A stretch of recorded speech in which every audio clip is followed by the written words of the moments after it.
Okay. My husband was right. Hello, welcome everyone to our third and final segment of Building Bridges, Not Walls. This is brought to you by the Peace Alliance and the Campaign for a U.S. Department of Peace Building. I'm a member of that committee. We have other members on right now, and you met some in the first segment. Some of us have been on all day. Some of us have joined just this segment, so I'll go through a few housekeeping items and a little bit of an overview of the segment.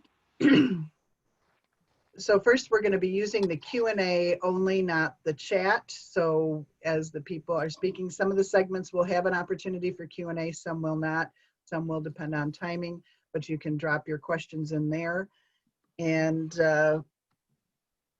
we've got about an hour and 45-minute segment. And at the end of this section, which is the last one, if people are inclined, we can stay on longer and do Q&A or maybe even a discussion group to bring more people on video. So we'd appreciate everybody monitoring their own mute button if you can. I mean, I'll step in and mute you if we're hearing sound from your phone or your video, but we'd like you to watch that when people are speaking that you're on mute. Okay, so this segment again is our third segment, What the World Needs Now, Infrastructures for Peace. And we have seen Ambassador Chowdhury on. He is going to be our first speaker. And then we have a couple of representatives from the Global Alliance and Ministries and Infrastructures of Peace. One of them will be by video. And then we have Maver, one of our former executive directors and connected with some other peace building efforts as our final speaker before we speak with each other. So again, the link will work the rest of the day. If you get disconnected, just come back on the same link. We are recording, and we may close off for Q&A at the end of the whole segment. We'll see what we are driven to do. We, as part of the Department of Peacebuilding, have striven from day one to hold our meetings in the spirit and intent of the beloved community. Dr. King's beloved community exhibits agape love, which, as the love of spirit operating in the human heart, seeks to preserve and create community. So one of the practices that we enjoy is at the beginning of each call or meeting we have a brief connection exercise. So just taking a minute to take 3 deep inhales and exhales. And as you inhale and exhale, imagine that your breath is moving through your heart. Place whatever cares or considerations you have on your mind on a shelf and focus on the gift of the speakers who are joining us today. Feel your heart opening and connecting with others on the call. All beings are precious members of the beloved community. We're all included, and may we hold everyone here in the highest regard as we explore the ways our speakers have and we can build bridges and not walls. Okay, and now I'm going to turn it over to Nancy Merritt, another member of our committee and the Department of Peace lead in the Peace Alliance Leadership Council. Thank you, Karen. Our tech whiz here. We've opened all of each segment with a land acknowledgement. For this segment, I wanted to say that within the United Nations community, if I'm correct, there are slightly less than 200 member countries. And within the United States alone, there are over almost 600 recognized indigenous nations. So there are hundreds and hundreds of indigenous peoples and nations throughout the world. We acknowledge that we stand on their lands and we appreciate and honor them. We honor our ancestors. And during this segment, I wanted to highlight the lands of some of our speakers, and I hope I get the pronunciations of these nations somewhat correct. In Canada, where Saul is from, the Lekwungen speaking people, Esquimalt and Songhees First Nations people. from Argentina, the Charruas, in the New York area, where the ambassador is the Muncie Lenape, and in Nigeria, the Esan, and in the New Hampshire area, the Pennacook Wenatchee Confederacy. So we owe a great debt and recognize that we stand on all these lands. And with that, I will turn it over. Oh, I had one more thing to say, sorry. Just a couple of pieces of native wisdom from the Shenandoah tribe.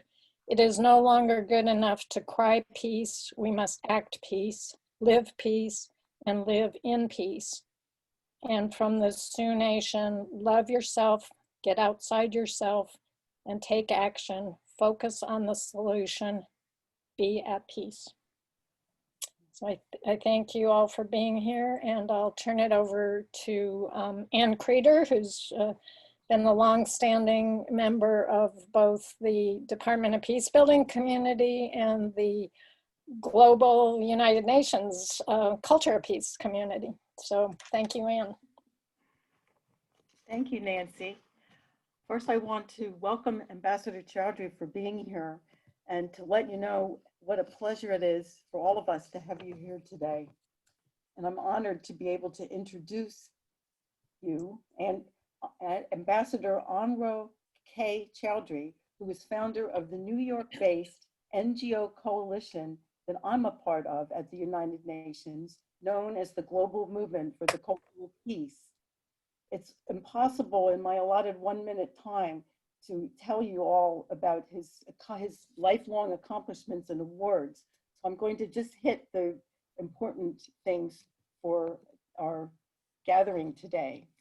Ambassador is the former permanent representative of Bangladesh to the UN and Undersecretary General and High Representative of the UN, who has devoted his life to being an inspirational champion for sustainable peace and development, and ardently advancing the global movement for the culture of peace that has energized people all over the world. In 1999, he led the General Assembly's adoption of the landmark Declaration and Program of Action on the Culture of Peace. As president of the Security Council, his tireless efforts led to the adoption of the groundbreaking Resolution 1325 on women, peace, and security. Instilled with the determination to never give up, he is truly the bridge between two worlds, the United Nations and civil society. He is a man of heart and conscience with endless energy to do transformational work. And I know that like practically every day in the last month you've been speaking. I don't know how you do it, Ambassador Chowdhury. So Ambassador, as they say at the UN, the floor is yours. Thank you, Ann. That's a very kind and gracious introduction. Well, let me take this opportunity to wish everybody a happy International Day of Peace, which falls tomorrow. And I thought that I have been given 25 minutes for me, including a Q&A session if I want one. But I will devote my presentation in 3 parts. Firstly, there will be a short introduction of the culture of peace and how what it means to the global community and to all of us.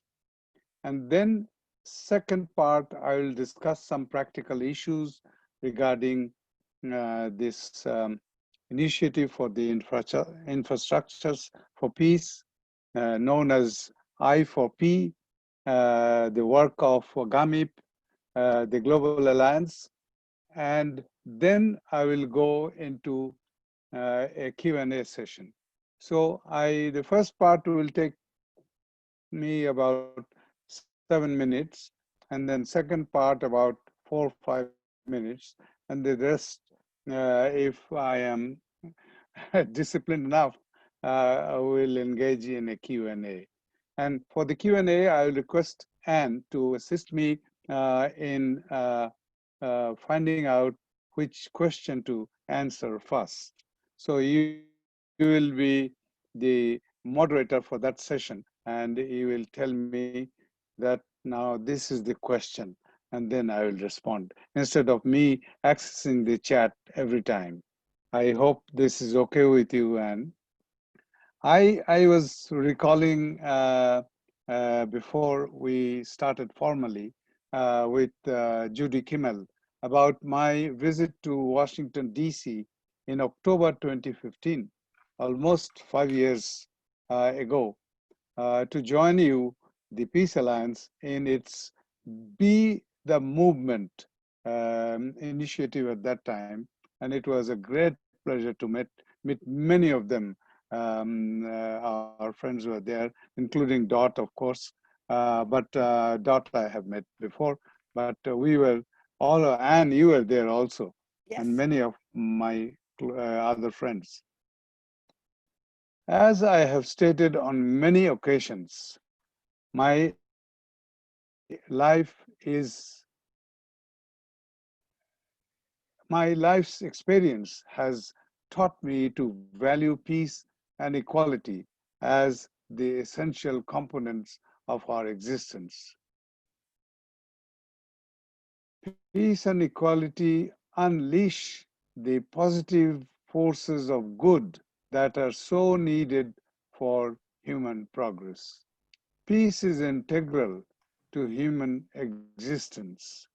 In everything we do, in everything we say, and in every thought we have, there is a place for peace. We do not and should not isolate peace as something separate or distant. For more than 2 decades, my focus has been on advancing the culture of peace, which aims at making peace and nonviolence a part of our own self, our own persona, a part of our own existence as a human being. And this will empower ourselves to contribute more effectively to bring inner as well as outer peace. This is the core of this self-transformational dimension of my advocacy around the globe for all ages, with special emphasis on women, youth, and children. This realization has now become more pertinent in the midst of the ever-increasing militarism and militarization that is destroying both our planet and our people. As we are coming out of the, as we were coming out of the long-drawn Cold War, it dawned on us to see how best to take advantage of the end of that era of bitter rivalry and proxy wars, and to make peace sustainable. The concept of the culture of peace started evolving with this spirit to promote a change of values and behavior. On 13 September 1999, 2 decades plus 1 year ago last week, the United Nations adopted the Declaration and Program of Action on the Culture of Peace, a monumental document that transcends boundaries, cultures, and societies. This is the booklet 20th anniversary commemorative edition of the booklet. We launched it during last year's celebration of the 20th anniversary.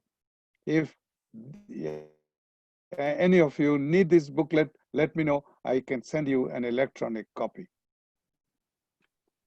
It was an honor for me to chair the 9-month-long negotiations that led to the adoption of this historic norm-setting document.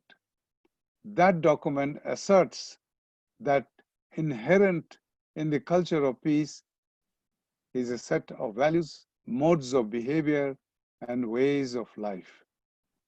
It is essential to remember that the culture of peace requires a change of our heart, change of our mindset. It can be internalized through simple ways of living, changing of our behavior, changing how we relate to each other. The essence of the culture of peace is its message of self-transformation and its message of inclusiveness, of global solidarity, and of the oneness of humanity. How do we build and promote the culture of peace? To turn the culture of peace into a global, universal movement, the most critical element that is needed is for every one of us to be a true believer in peace and nonviolence. A lot can be achieved in promoting the culture of peace through individual resolve and action. We just have to leave our own mark on this world as peaceful individuals. These individual efforts will, over time, combine and unite and thereby bring in the needed change for the just and sustainable peace in the world. Dr. Martin Luther King Jr. connected this role of individuals to broader global objectives when he said that, and I quote him, "An individual has not started living until he can rise above the narrow confines of his individualistic concerns to the broader concerns of all humanity." End of quote. The culture of peace is apparently a simple expression, but when echoed by many, it becomes a rallying cry, a global movement for nonviolence and harmony for humanity. I believe that when the initiative for the infrastructures of peace was taken, it was nearly 20 years ago in 2009. A formal proposal was submitted to the US House of Representatives for the establishment of a Department of Peace. I think much water has flown in the Potomac River, if I may say. Nothing much has happened there. I think year after year, the same bill is presented, nothing happens. And we are grateful to all the members of Congress, including Representative Dennis Kucinich, for initiating the effort, and Representative Barbara Lee is taking that forward now. The core inspiration of the culture of peace is a process of individual, collective, and institutional transformation. And here, the initiative for the infrastructure for peace comes in. The objective of the culture of peace is the empowerment of people and, of course, strengthening of the institutions. And there we assert, I assert, that the initiative for infrastructure for peace is a necessary component of the movement for the culture of peace. Never, and here I would say that the two groups of humanity that the global movement for culture of peace is addressing, and I need to say a few words about them, if you allow me. Never has it been more important for the next generation to learn about the world and understand and respect its diversity. The early childhood development and the task of educating children and young people to find non-aggressive means to relate to with one another is of primary importance. It has been said rightly that, and I quote, "The mind is a superb instrument if used rightly. Used wrongly, however, it becomes very destructive." End of quote. In the Culture of Peace movement, we are focusing more attention on children because that contributes in a major way to the sustainable and long-lasting impact on our societies. I have experienced from my work for the culture of peace, and here comes the second group of humanity, that we should never forget that when women, half of world's 7+ billion people, are marginalized, there is no chance for our world to get sustainable peace in the real sense. It is my strong belief that unless women are engaged in advancing the culture of peace at equal levels at all times with men, sustainable peace would continue to elude us. The ongoing COVID-19 pandemic has underscored the urgent need to leverage the potential of the culture of peace as a means of bridging divides across and within societies. And here, bridging bridges and not walls is the theme of this conference. We need to turn COVID-19 crisis into an opportunity for peace. Civil society has done the most to advance the cause of peace, in which the global movement for the culture of peace, GAMCOP, has taken a lead in developing a coalition of civil society organizations and work with various actors promoting the culture of peace. I am proud to say that the Global Alliance for Ministries and Infrastructures for Peace, GAMIP, is one of the partner organizations. I believe that the culture of peace should be the most appropriate vehicle to prepare ourselves, our world, in addressing effectively the complex challenges of the 21st century. More so in today's world, so full of negativity, tension, poverty, and suffering. It should be seen as the essence of a new humanity, a new global civilization based on inner oneness and outer diversity. We realize that the culture of peace is not a quick fix. It is a movement, not a revolution. Let me end by quoting US President John F. Kennedy. He said very profoundly, and I quote, "Peace is a daily, a weekly, a monthly process, gradually changing opinions, slowly eroding old barriers, and quietly building new structures. And however undramatic the pursuit of peace is, that pursuit must go on." End of quote. And I believe his emphasis on quietly building new structures, I would interpret that infrastructures for peace comes within that phrase.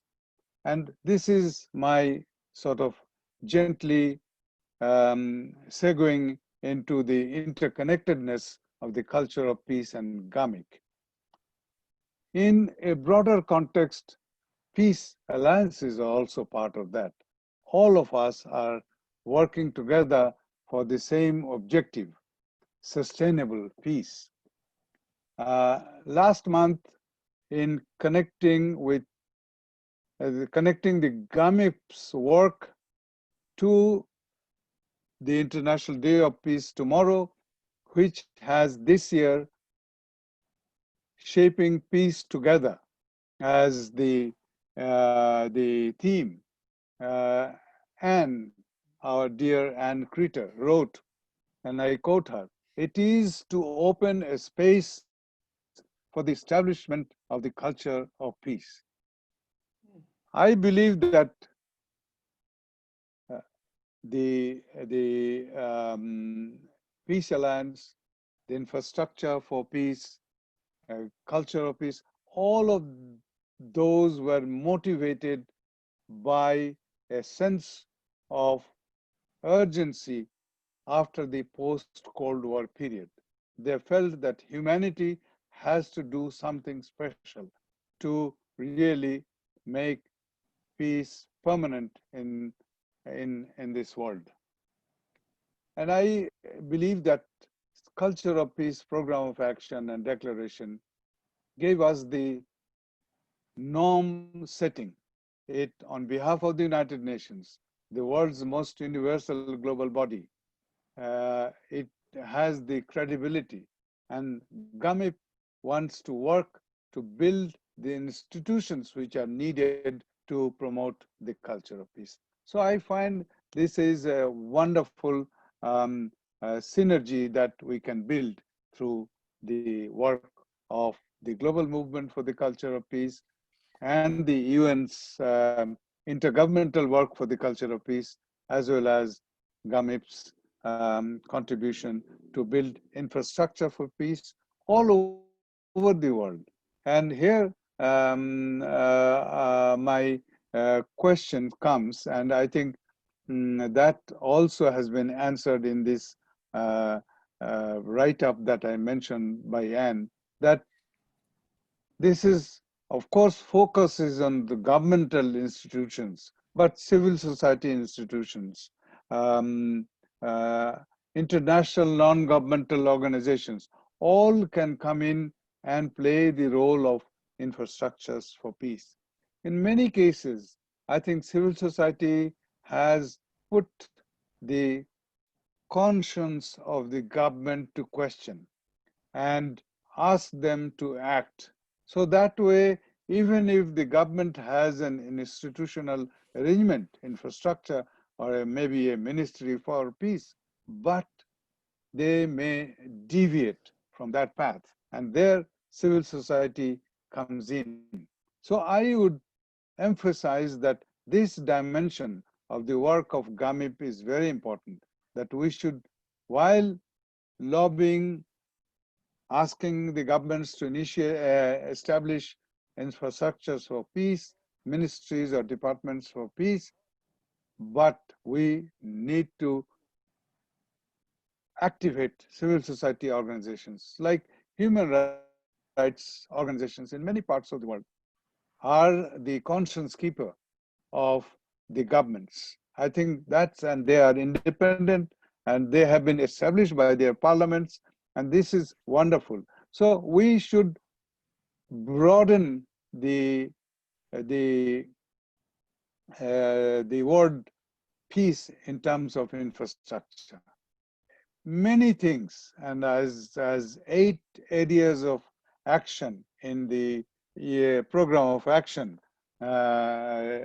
tells us that uh, everything that human beings are engaged in can contribute positively towards peace. Everything means everything good that we are doing. So that is why I believe that infrastructure for peace, yes, it focuses on the governments to create, but many cases governments have failed the people. So that is why we should continue to work everywhere with civil society. Then practical questions is that that we have been talking about a UN resolution. So there we have to look into what is the best way to go for it. Whether we have an omnibus resolution, everything, and that resolution has been prepared now, and that resolution is being discussed. That resolution has gone through many processes and stages of development. So I am very energized of contribution to that resolution. But how and when that's to be done? I believe that if we reach somehow kind of an obstacle in that resolution, there is another way which is not the best but can save the concept and initiative by making a one or two paragraphs in the annual resolutions on the culture of peace. So that resolution is a long-standing, since 1997, every year UN is having a resolution on the culture of peace. And that is why I believe that there is a better chance not to lose the idea. And of course, the option for an omnibus resolution is always there. If there are two paragraphs in the culture of peace resolution, the next step can be after 1 or 2 years to bring up that issue, get a champion country to promote that and benefit from that. Another point that I would like to share here is that, yes, since 2001, we are making efforts in the US Congress to have this bill passed, but it has not made much headway. So we were thinking with the UN resolution, we should understand that the energy that we are spending and the focus we are giving to the US congressional work, I believe there should be a prioritization of the energy sharing uh, between the US Congress and the UN resolution, and lobbying with the UN member states to make them aware of this initiative. I believe that I come from Bangladesh, a developing country, one of the poorest countries of the world, but we are more respectful, more mindful of the work that the UN does over the years for humanity. So we should also reach out to countries. The awareness of UN member states about the I4P should be sort of speeded up. And I think that is very important. And also, I believe that because of, I think, some institutional reason, location of peoples, Geneva UN community knows more about GAMIP than New York UN community. So that is, I believe, it is very important for us to remember. So that is, and as I started by saying that Anne mentioned about that I4P is to open a space for the establishment of the culture of peace. Also, she mentioned, as I said, that establishment of peace structure, however small, in the governments of the peoples at all level, and also in civil society organizations. So these are my thoughts, and I thought it will be useful for me to share with you. I'm open for discussion now or later. I'm open now and for my Q&A. Okay, If there thank you. is time, of course. Yes, well, we've got 9 questions here for you. So let me start with the first one is from my friend Patrick McLaughlin from Philadelphia. My question is short, Your Excellency. The military already does peace missions under operational variables of political, military, economic, social, infrastructure, and information. Why should the military give away its power to use peace and armed conflict as a last resort? In civil affairs, we win the hearts and minds while working the rule of law in partnership with other nations. Thank you. Because we, the peoples of the world, want it. military is one part of the country, one part of the governmental institution. They cannot dictate. Of course, they have the most power and they keep on influencing our government's decision making. But the need for military will be gone or greatly reduced if we have such institutional arrangements within the countries and through other global institutions. Okay, thank you for that. Next, we have Geraldine Stapleton. It's one of our committee members. Thank you, Ambassador Chowdhury, for recognizing women's role in the culture of peace, which you do so well all the time. Then we have a man, Al Tomek, who would like a copy of the Culture of Peace resolution. I guess we'll get his email address afterwards. Yes. Oh, wait, his email address is right here. I'll send you that. Yeah. Well, I wonder for everybody to make it easier if they just email Nancy@peacealliance.org and we'll facilitate that. Yes. Okay, Karen, thank you very much you. for that. Okay. Alan Mighty asks you, how can the peace-loving nations of the world bring pressure upon the U.S. to eliminate military bases around the world and reduce its imperialism? Well, it's a very loaded question, if I may say. Loaded in the sense that, you know, every country, we are, each one of us, I mean countries, are big on speaking about peace, but so much less active on working for that objective. That is the reality. And as the big guy in the UN or in a neighborhood throws his weight around, that scares many of the small countries. I believe that they are beholden. If they would not take up the fight for the cause of peace, if they think that that will jeopardize their other aspects or dimensions of national life. So they will feel that way. And many the governments or countries are known as peace-loving countries, but governments do things which I am hesitant to say may not be always peace-loving. Thank you for that. Now we have Georgina Galanis, who says, welcome and thank you, Ambassador Chowdhury, for your diligent presence today and your continued efforts towards the progress of the culture of peace. A few questions. Have you read War on Peace by Ronan Farrow? Tell us about UN reform. What are your inspired thoughts during this time of COVID?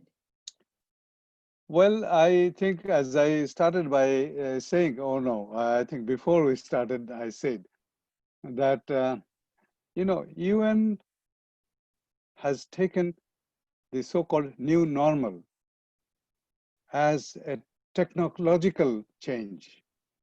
There is no change of heart. The member states, yes, they appear before in the Zoom meetings all the time, but that's it. There's no change of heart. Their positions have not changed.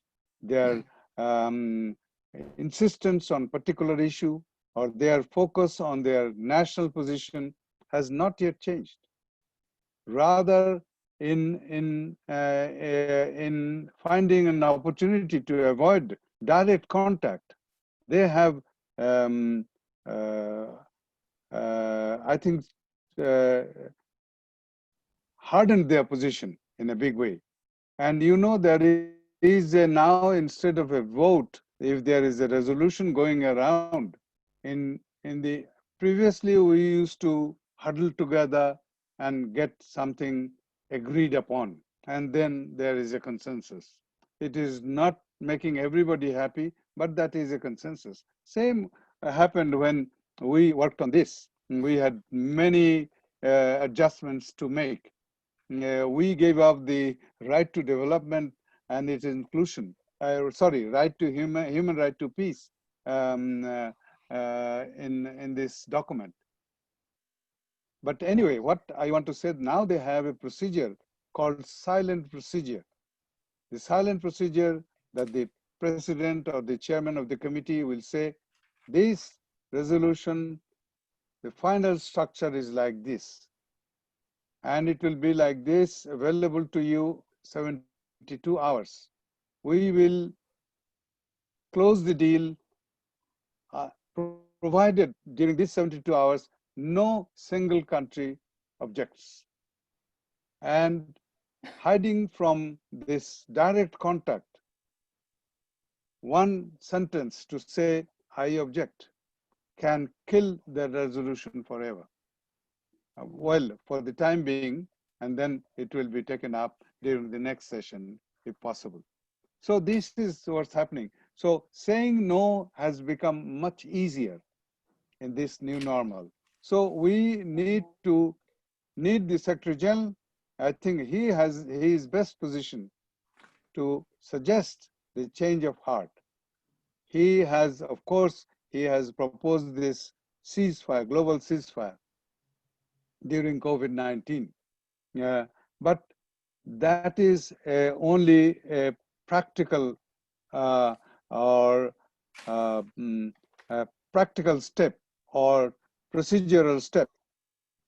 But we need to, unless we change our heart, that is the message of the culture of peace. Unless we have that change, and I am not so hopeful about COVID-19 giving us that opportunity. Yeah. Well, how are we doing for time, Karen? Yeah, we're a few minutes over, so we do need to move on to the next. Can I just ask one more, because it's our committee person that's asking a question? We're really a few minutes over. Okay. All right. Sorry about that. Yeah, we Thank have you, speakers who have to get to other engagements, so I don't want to, but if you can stay and be in our final Q&A, Yes. that would be fantastic. Yeah. Okay. Thank you very much, Ambassador Chowdhury, for your wonderful presentation and for being here, and just for all of the wonderful information that you gave, especially about the UN resolution piece. So now I would like to pass the baton back to Kendra Mon, who is going to introduce the GAMIP section, the Global Alliance for Ministries and Infrastructures for Peace. Kendra? Thank you, Anne. Thank you, Ambassador Chowdhury. I serve as the Secretary of the Board of the Global Alliance for Ministries and Infrastructures for Peace, which you have kindly talked about a number of times in your presentation. You can learn more about GAMIP on our website, gamip.org. Unlike me, many of the board members speak several languages, and sometimes we struggle to understand each other. But their passion and hard work is unmistakable. I will introduce the panel first, and then each one will speak with you separately. If time allows, they will take questions at the end, and we're hoping that Ambassador Chowdhury will also join us. The first up is Dr. Oseremen. Irene he's a Nigerian university lecturer and president of the Global Alliance for Ministries and Infrastructures for Peace. We call him Ose, and Ose is also the executive director of the Center for Peace and Rehabilitation of Displaced Persons, an NGO based in Nigeria. And he is devoted to peace in Nigeria, in Africa, and around the world. He joins us today by video, talking about his experience with violence as a youth and his determination to change things. Please bear with the very few lag times on this video to hear his passion for peace. And next we have Dr. Alicia Cabezudo, who is a professor emeritus at the University of Rosario, Argentina, in the School of Education, and also serves as the UNESCO chair with the Culture of Peace and Human Rights University at the National University of Buenos Aires, Argentina. She travels the world as a visiting professor and trainer on peace education, culture of peace, intercultural dialogue, democracy, citizenship, and human rights. And then you can see Mr. Saul Arbess is devoted to building a culture of peace in Canada and abroad, in which restorative practices are at its heart. He is co-founder and former national chair of the Canadian Peace Initiative from 2005 to 2011. He is also co-founder and former chair of the Global Alliance from 2005 to 2011. Saul continues to serve as a board member of both organizations, and I'm so pleased to have them here with us to share with you. So we'll start first with the Jose's video.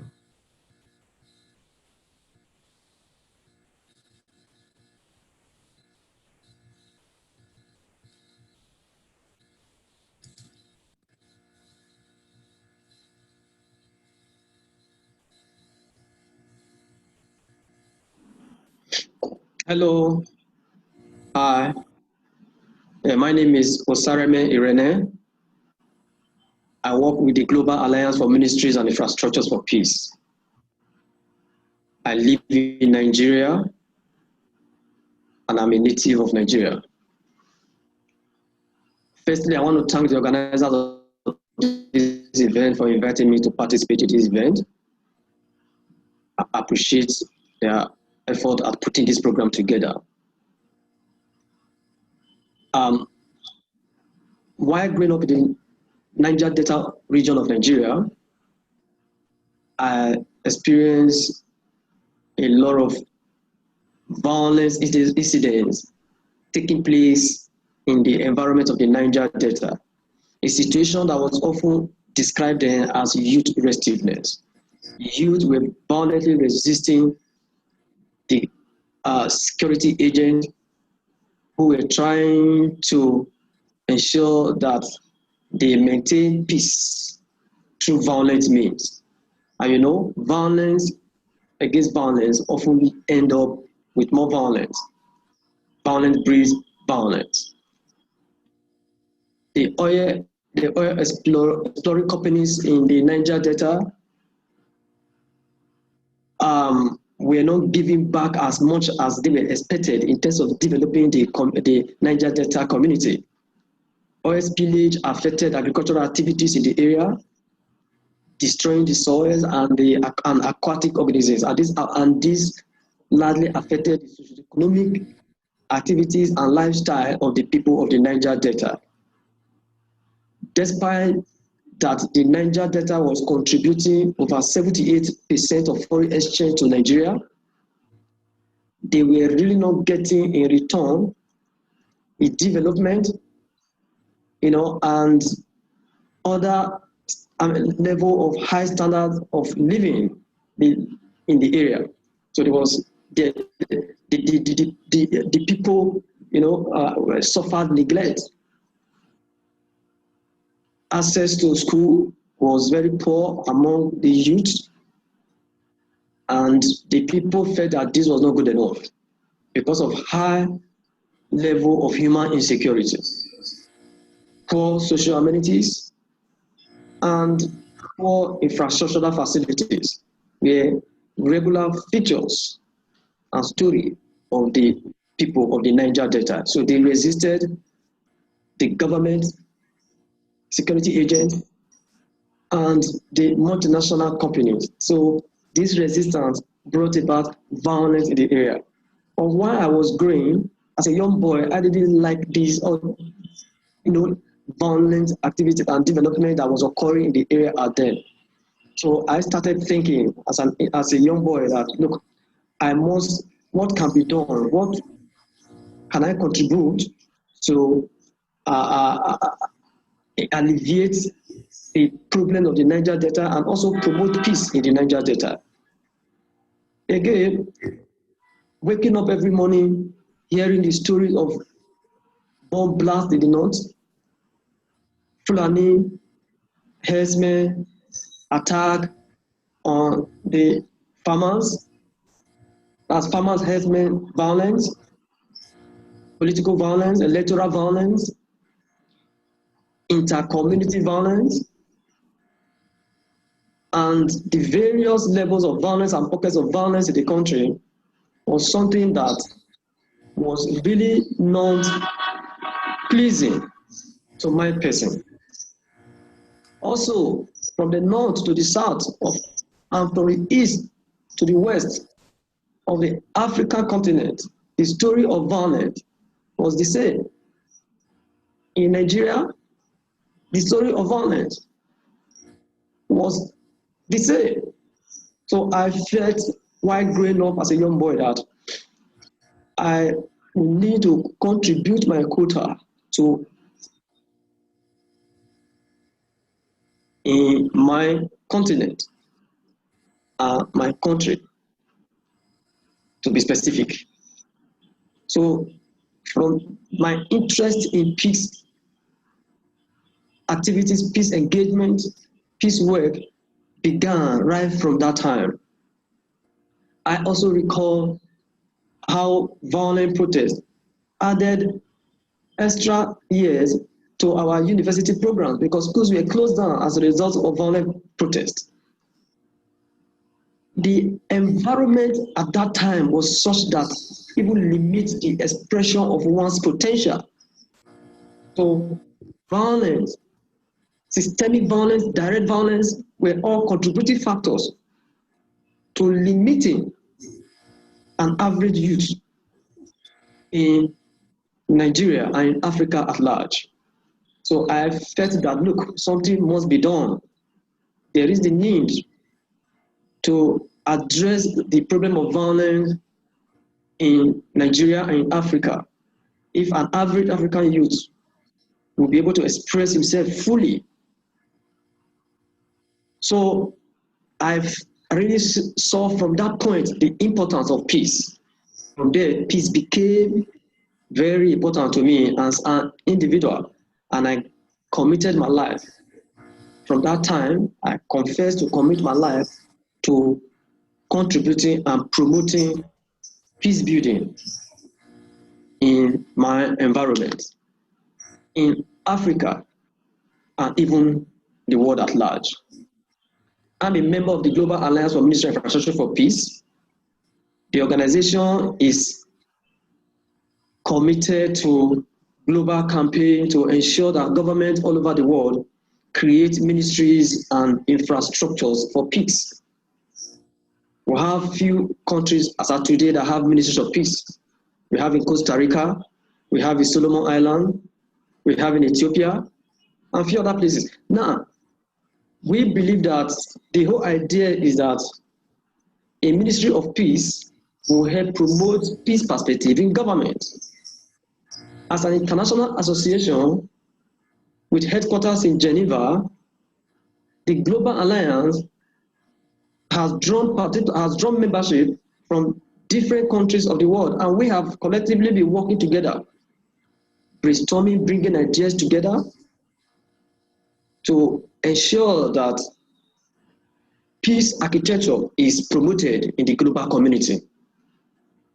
The Global Alliance is an association of a worldwide community of civil society campaigns, organizations, committed citizens, and government officials supporting the development of ministries and infrastructure for peace of various kinds. GAMIP believes in strengthening the UN mission to establish international peace and security.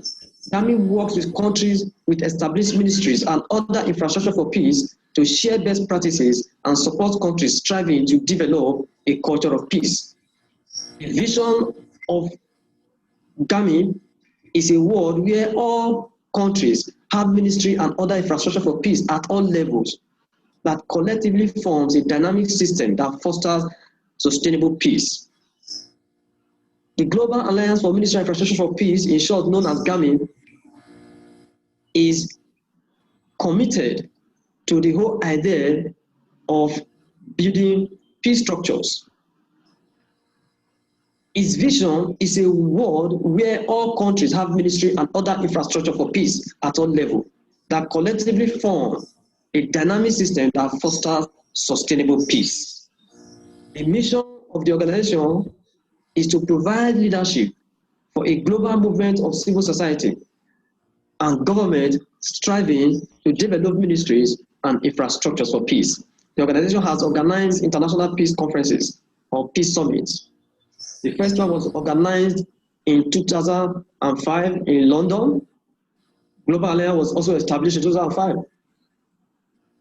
Since the London Peace Summit, Global Alliance has organized summits in Canada, in Japan, in Costa Rica, in South Africa, and in Switzerland.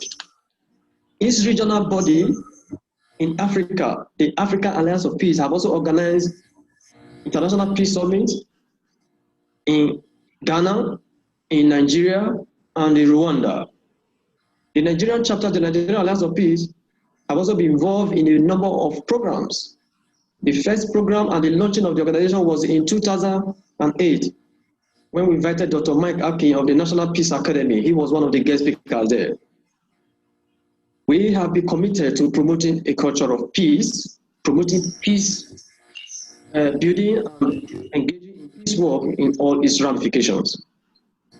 Peace building in Africa has attracted actors, government and non-government actors. In Nigeria, for instance, the government created the Institute of Peace and Conflict Resolution that have been involved in peace building.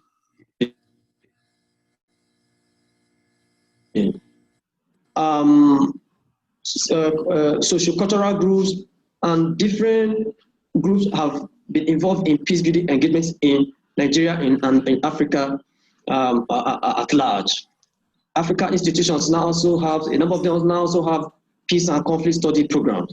And these programs have been engaged in research and projects, that promotes peace building projects, that have contributed to promoting peace in Africa. The whole peace building projects in Africa have been such that have also promoted justice and security dialogue, strengthening community security relationship and other, security relationship. Peace building institution network to establish inclusive, cooperative strategies that prevent violent conflicts. There have been a number of efforts here and there, effort to leverage local knowledge for peace building. There have been various attempts from one end of Africa to the other. So a number of peace building projects are on the way and are also being executed in Africa, from Kenya down to Ethiopia, Nigeria. Peace building projects have been there. There have been efforts at bridging divisions between people by creating opportunity for collaborative engagement around mutual interests. These include projects that use economic assistance to build bridges across ethnic or religious divides in Uganda, strengthening ties between citizens and local government authorities through dialogue and community development in Sudan, reknit the social fabric between young people and their community via civic and economic engagement in Kenya, and addressing competition over critical natural resources such as land and water in Somalia. Different parts of Africa, there have been a number of peace building activities, and the youth are committed to peace building efforts in these countries and various African countries. However, we appreciate if there's a central coordinating unit to help link all these peace building projects together in Africa and even within African countries. this will help to build synergy and also help to achieve better results. Of course, despite the peace building efforts, there are still a number of pockets of violence here and there. But I believe with consistency and over time, Africa will begin to experience sustainable peace. I have faith in Africa. I believe that Africa is a continent that the world will soon be looking forward to. Peace will reign in Africa. We have committed and vibrant individuals and youth that are committed to this. That is my story. As far as Africa is concerned, my belief in Africa is strong. And I'm very confident that peace will be a part of our African story in a larger form. I want to thank you for listening to me. I appreciate your effort, especially the organizer for putting this together once again. I want to say thank you. Thanks for listening to me. God bless you. Bye. Yeah.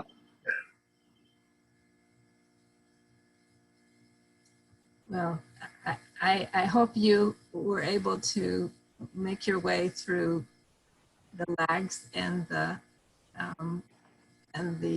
accent, because I'm just so impressed and honored to be working with somebody like Ose. And next is coming Dr. Alicia Cabezudo, and I already gave her the introduction, so I hope you're standing by. Hi, Alicia. Hello, how do you do? Good afternoon. Good Welcome. afternoon to all of you. Delighted to be with my colleagues here and with Ambassador Chowdhury, who I met many years ago at the Hague Bill of Peace Conference. Well, we have listened our president, GAMIP president from Africa, our colleague Ose, and I am honored to represent here the GAMIP, the new GAMIP chapter in Latin America, where we are trying to organize and we are develop a kind of office in order to try to spread the ideas, the goals, and the mission of GAMIP International now in our countries, which is a huge commitment, as you can imagine, because of the diversity and the wideness of our countries, as you may know, like in Africa. So, first of all, I have to tell you that, as we were requested by our coordinator, Ramon, to describe when and what moment of our lives we started working on this. So I have to tell you that started quite younger, not as a little girl, but after. I ended my studies as a primary teacher when I was 18 years old, a long time ago. And on that time, and I have to tell you now, even now, in my country, Argentina, it is usual that the new teachers, the young teachers, were sent to the most difficult places to teach. So the older teachers come to the centrum, downtown of the cities, I would say more comfortable places to work. And then the new ones, we have to go to the surroundings and very many times to the slums. That was my case. So I have 18 years old, a middle class girl, middle class family. And I know about the reality of the world, of the promise of the world, of poor, misery, etc. But that was different than what I had to meet when I entered the slum school where I had to work.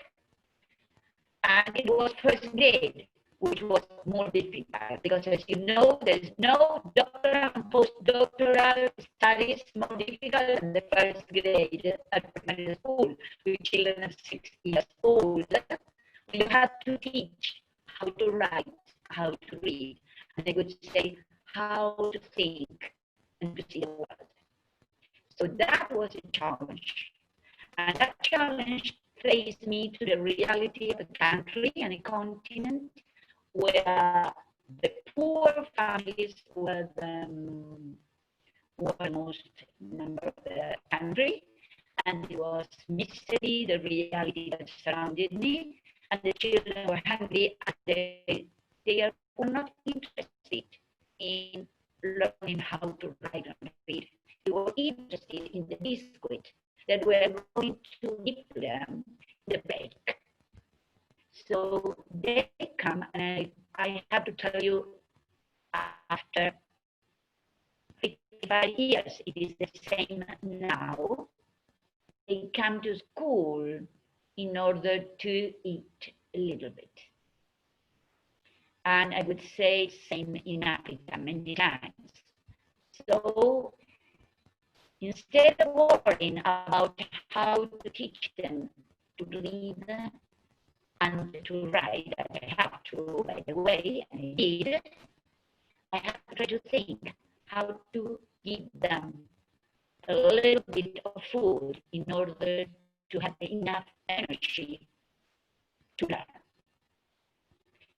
So I used to cry every day after my class, feeling me a disaster and a failure, because they didn't read, they didn't learn, they didn't write, and didn't eat.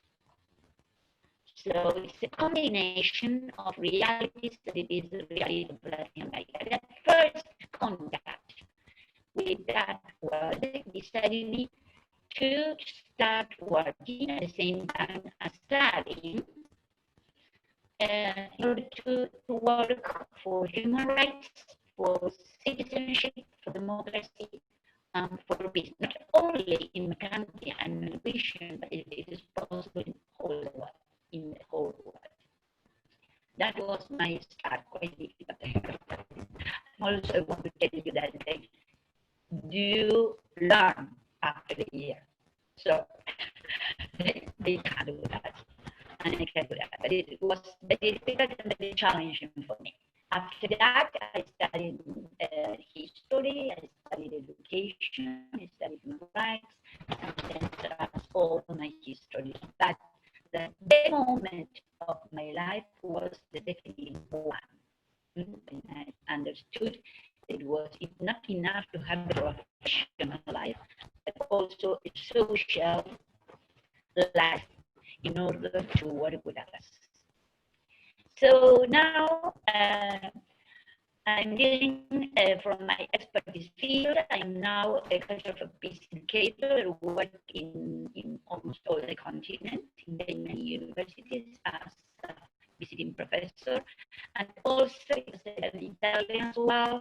I work in Europe in some European universities, in Italy, in Spain, and in Switzerland now. And because of my commitment with peace, which is very important in order to describe you the issue of this GAMIP office now, in the last almost 3 years, I'm living in Colombia, the most violent country of all our violent region. I have to say to you, very sure about that. So I decided to end my professional life in a way. I don't know to end, but at least to give my professional life now that is quite long, to be in the Gaza Strip, that it is Colombia country in Latin America, and teaching and coordinating projects there, national and international ones. So the issue of Colombia is also a very high challenge for our GAMIP chapter here now. So what about Latin America? So Latin American governments frequently emphasize the democratic and peaceful order in the region. And this is quite a lie. It is said that we are democratic because we have democratic countries and we have no wars now after the last recognized war, that it is war in Colombia, that it is supposed to have ended after the peace agreements in November 2016. So, although Latin America has democratized and ended some wars, it is still the most violent region in the world. And democratization in this building focused rather on formal changes than on dealing with the structural problems reproducing different manifestations of violence. So we have violence in our region, and not only in our regions, but in the whole world.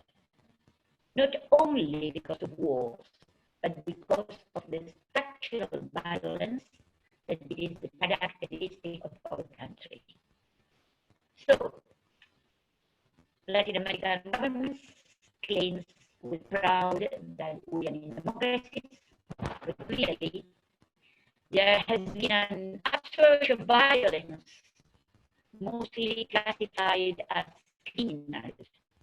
And also we have repressive state policies and militarization of public security. And also we have a region with selective political violence and violence against human rights defenders and representatives of social movements and independent journalists.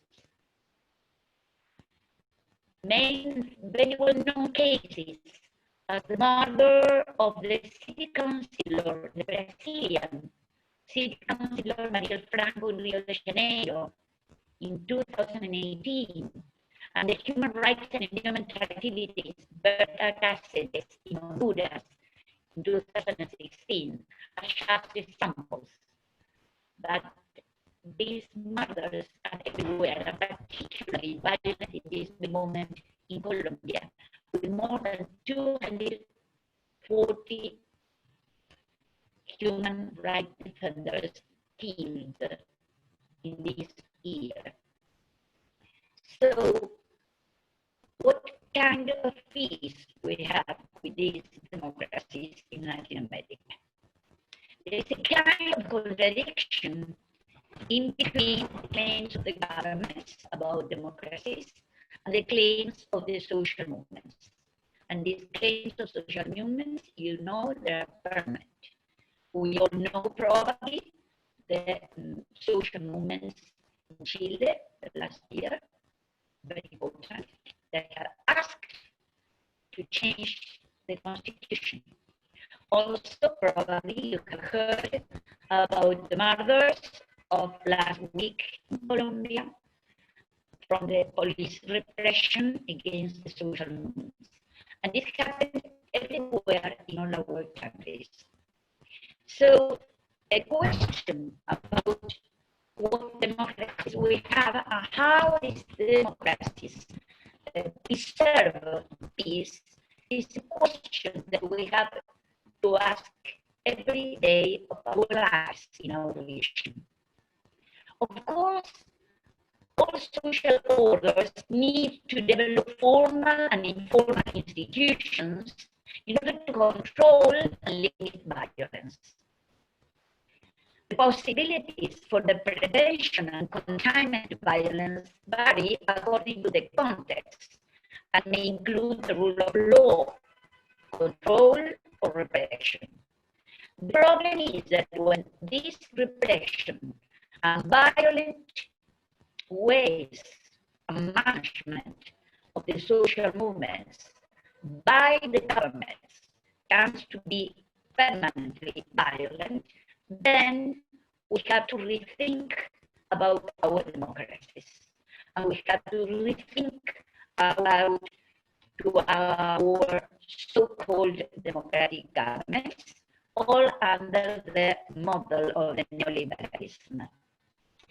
Even the recent reforms of very many constitutions lack the issue of trying to face inequity, poor, and human rights. So, as a consequence of this, the spiral of violence, as Chowdhury said, is becoming worse and worse. So the need of the systems of organization taking care of ministries of peace, of infrastructures of peace, of resources of peace activities, and of course, on peace education, culture of peace education, my own field, is a need. It is an urgent need, but it is also an ethic need, a moral need. It is not enough to vote every 4 years or 5 years. That is not enough in our countries. Because then, after that election, full of promises from the candidates, the reality is the same. I don't put that. It's the same. And so the poor are more poor, the rich are more rich, and the human rights are violated or repressed all the time. So the liberal paradigm, with the main elements, that is democratic elections,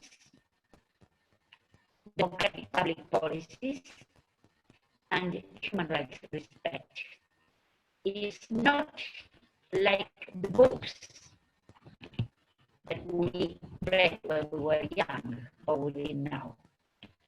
We have to create ministries of peace and move the tons, billions of money that we find in security ministries, in defense ministries, in army ministries, to peace ministries, social ministries, health ministries, education ministries, social development ministries.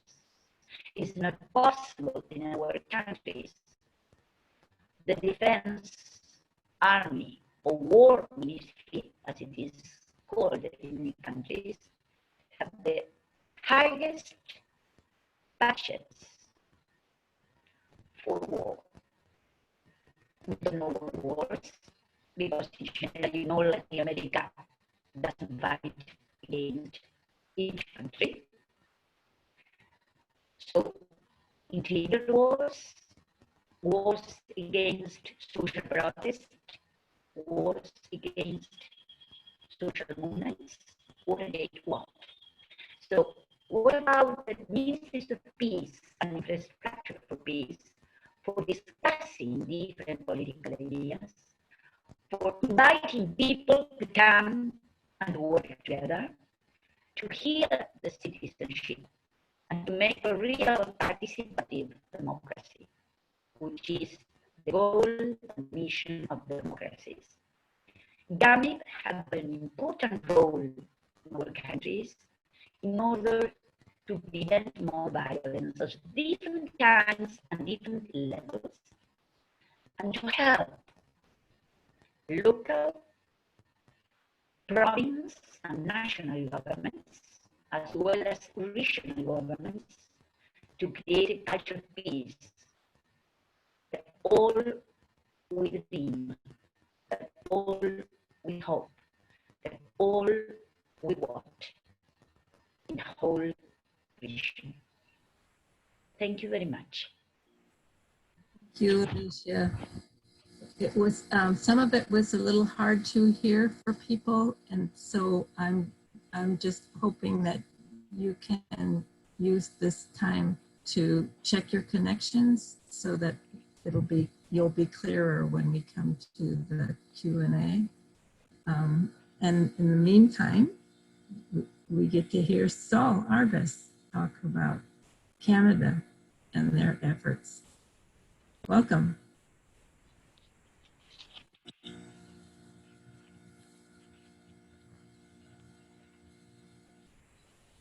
You're on, Saul.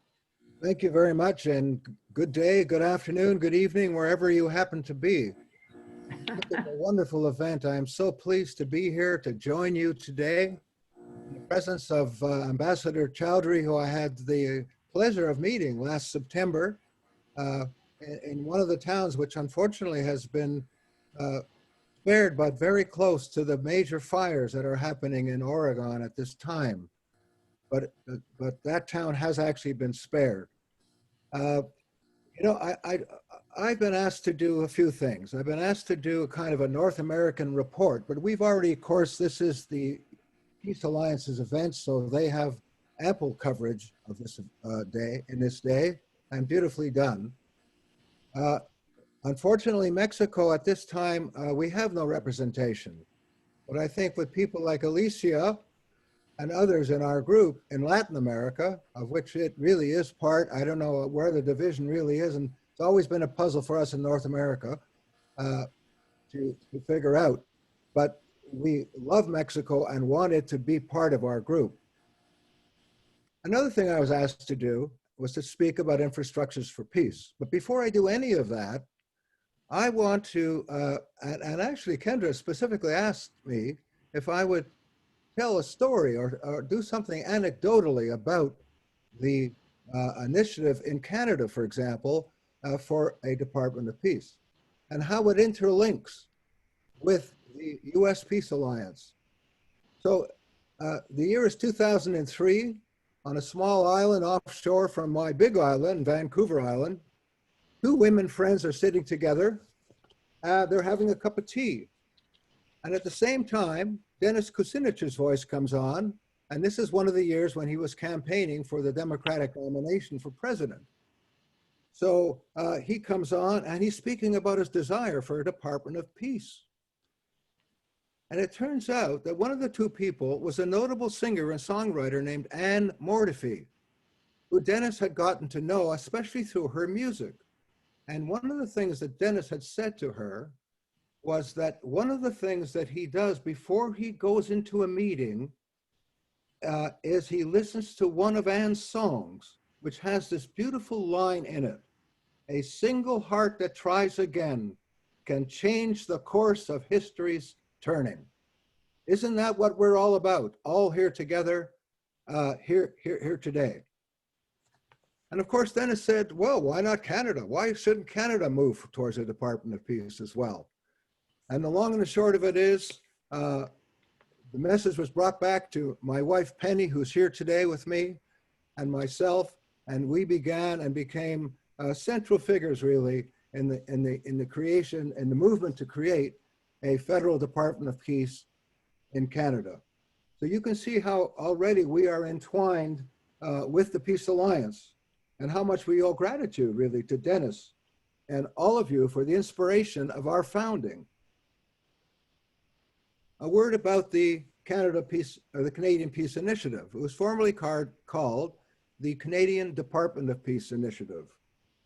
And over time, we have actually succeeded, as you have in the United States, and at one time actually in the United Kingdom as well, presented bills before our parliament in 2009 and 2011. And interestingly enough, we came rather close at that time, because all opposition parties, as we call them here, have supported the movement for a Department of Peace, have supported the bill. But the majority party, the Conservative Party, we could never get even one of its members to support us. And therefore, it did not have the necessary votes to achieve success. So then we had to rebound. We had to think, now how are we going to come about this in a different way?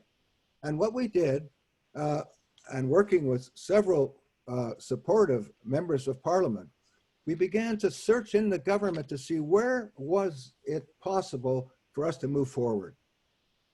And one of the things that happened, and I know that the ambassador is very pleased with this, is that Canada formed the world's first ambassador for women, peace, and security, echoing very clearly UN Resolution 1325 on the participation, increased participation of women in all aspects of peace building. Her name is Jacqueline O'Neill. She's an old friend and colleague of the ambassador, and we're very much looking forward to her work. And interestingly, in her first year, she spent a lot of time talking to civil society organizations, in particular women's national organizations in Canada. So we feel very good that civil society will have a major part to play in the work of this woman, a remarkable woman, has a great deal of experience, and we're very, very happy that this event has taken place. And then, you know, Canada had an election a couple of years ago, and after the election, the Prime Minister gives mandate letters to each of the ministers, what they're supposed to do.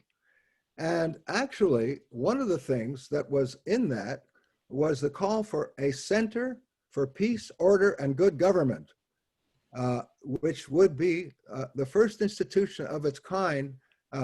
Maybe it's not the first, but it would be the most remarkable institution of its kind in this country. Because of COVID and other factors, the government has not yet moved on this, but we have. We've been convening meetings within civil society to try and give shape and form and meaning to this so that it becomes a notable institution. Like, for example, in Sweden, the Swedish International Peace and Research Institute, and many others that exist around the world. The United States Institute of Peace, another one. So this is a development that we're again looking forward to, and we are working diligently to see this come to fruition in a meaningful way with the participation of civil society. Now, you have heard already from our president, Oseremen.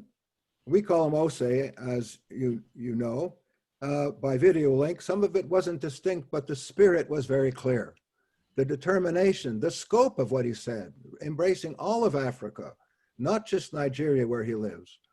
And we feel he's very well positioned, along with the other groups, because we have the African Alliance for Peace as well, which was spun off from one of the summits of the Global Alliance. So this, again, is a development that's really important for us because regionalization of our work is important, as I've said. So GAMIP, as you know, is this network of governmental and civil society institutions advocating for departments of peace and infrastructures of peace more broadly. What we envision, and this doesn't sound remarkable, but in fact it hasn't happened, that a network of created ministers of peace would meet periodically to assess the situation of peace and security in the world and to act in an early, nonviolent way to intervene in those situations to bring about a peace, a sustainable peace wherever this conflict has arisen or is about to arise. We see these ministers not just meeting in times of conflict, but meeting regularly, just like ministers of environment meet, just like ministers of finance, and of course, ministers of defense, who meet very frequently. So we feel that that is a kind of development, that's the vision that we have to offer another lens on peace and security towards our collective human security. You know, we have to agree that it's a significant gap that few countries in the world actually have national infrastructure for peace.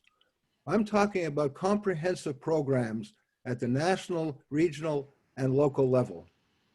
Actually, again, referring back to Africa, and Ose did make a reference to this, we have comprehensive programs both in Ghana and Kenya, especially after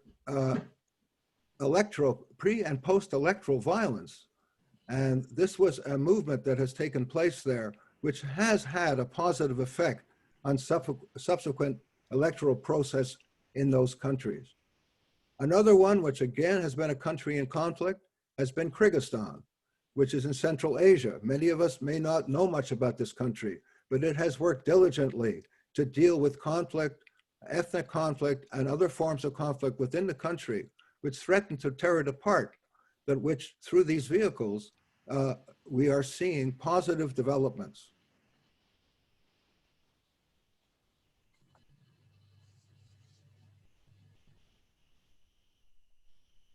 Now, of course, the other side of our work, of course, and this is how we came to the idea of broadening to infrastructures for peace, because we saw that there were other efforts in many other countries which didn't have ministers or ministries of peace, but which were working in this field. But there are countries that have worked in this and have created them. As Rita Marie Johnson spoke earlier, of the work again of her group within civil society, of eventually creating in 2009, when we were meeting in Costa Rica, the GAMIP was meeting there in Costa Rica. Costa Rica declared the expansion of the Ministry of Justice to become the Ministry of Justice and Peace, which is, of course, the proper juxtaposition of peace with justice. The small island civilization of the Solomon Islands in the South Pacific, country again rife with violence, almost tore its capital apart. They have created a minister of peace. Most recently, Ethiopia has created a minister of peace. It has, again, because again, there's been conflict with it and Eritrea, and again, a positive development.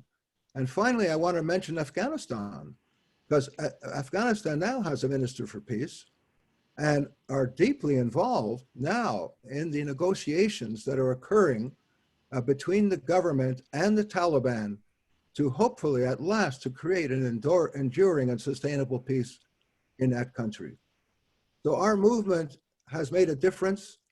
Many of these things have happened independently from us, really. But which we have, in most cases, we have been part of them. We have supported them through the work of the Global Alliance for Ministries and Infrastructures for Peace. I would like to also now talk about one other thing that's really matters. And this is the professionalization of peace work. You know, we have to look and see that we have to have a process of recruitment and training of peace workers beginning in school. We know that and there's considerable actually fight back about this, but in the schools, for example, in the United States and in Canada, and probably in many other countries that I'm unfamiliar with, there's active recruitment that takes place by the military at the high school level. And there are forms of induction and vehicles that can be entered. We have what were called the cadets and all of the three services.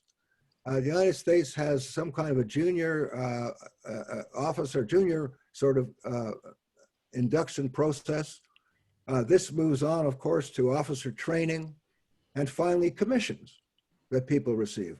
We need a parallel structure also for peace workers, beginning in high school, beginning with students that are interested in peace building in their communities, in the forms of community service, who then go on to university where we have lots of peace and justice studies, but we also need the professionalization of peace workers. So that, and also a form of commission, if you like, for them as well. We need that recognition, we need that professionalization, And I don't believe we have it now. We need to cultivate that. These are the people that are going to fill the positions of the various levels of government and civil society institutions that we're working so hard to create. So I want to say that that is, to me, an extremely important development.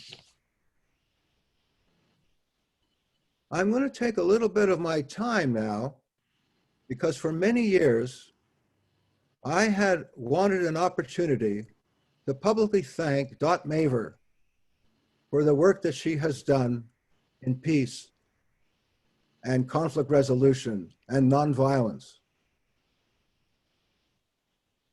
Dot and I and my wife, we met in 2005 in London.